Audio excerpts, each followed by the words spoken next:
Start.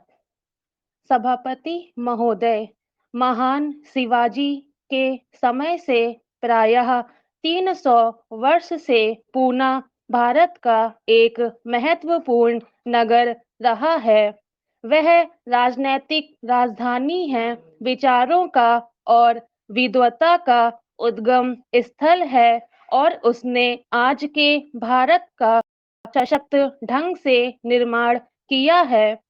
19वीं शताब्दी के मध्य में पूना के अनेक महान नर नारियों ने हमारी बौद्धिक जागृति, राजनैतिक सबलता, सामाजिक सुधार और सांस्कृतिक नवोत्थान के आंदोलन की अगुवाई की। यह विश्वविद्यालय अपेक्षाकृत नव स्थापित है, लेकिन इसके पीछे महान विद्वानों और विख्यात संस्थाओं द्वारा छोड़ी गई समृद्ध विरासत है।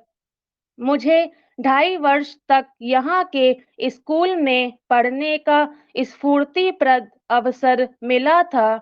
इस प्रकार मैंने इस नगर की स्वावलंबन और सादगी की परंपरा से लाभ उठाया है। पूना की एक पुरानी छात्रा होने के नाते मुझे गर्व है कि आप आज प्रातः मुझको डीलिट की डिग्री से सम्मानित कर रहे हैं।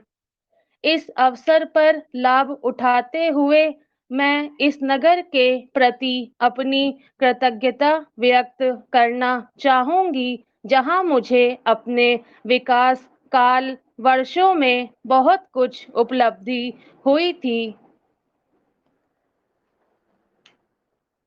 मैं देख रही हूँ कि कुछ युवा इस बात से नाराज हैं कि यह विश्वविद्यालय प्रधानमंत्री को सम्मानित कर रहा है। मैं उनसे निवेदन करना चाहूंगी कि यह सोचना उचित नहीं है कि प्रधानमंत्री को विश्वविद्यालयों से संपर्क स्थापित करने की आवश्यकता नहीं होती। मुझे यह सोचने पर बाध्य होना पड़ रहा है कि जो लोग प्रतिवाद कर रहे हैं, वे शिक्षा को राजनीति से अलग रखने की बात नहीं सोच रहे, बल्कि वे चाहते हैं कि यह विश्वविद्यालय उनकी अपनी राजनीति से ही जुड़े। मुझे यहाँ बुलाया गया, इसे मैं अपना व्यक्तिगत सम्मान ना मानकर यह मानती हूँ कि यह कार्य जगत और विचार जगत के बीच जो संबंध होना चाहिए, उसकी स्वीकृति है।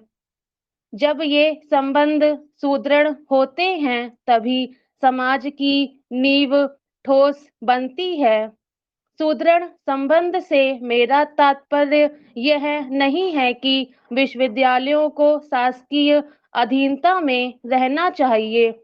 सरकारें प्रायः ऐसे व्यक्तियों की तलाश में रहती हैं जो सुरक्षित माने जा सकें और ऐसे विचारों की खोज करती हैं जो सुविधाजनक हों। वे देश और काल की लघु परिधियों में काम करती हैं। मेरी कोशिश यह रही है कि इस प्रवृत्ति को बदला जाए। इसीलिए बाहर के बहुत से लोग मुझ में यह विरोधाभास पाते हैं कि मैं व्यवस्था का अंग होते हुए भी संकीर्ण विचारों से और व्यवस्था जन्य आवर्ती मूलक दिनचर्या से नहीं जुड़ी हुई हूँ, बल्कि उनसे टक्कर लेती रहती हूँ।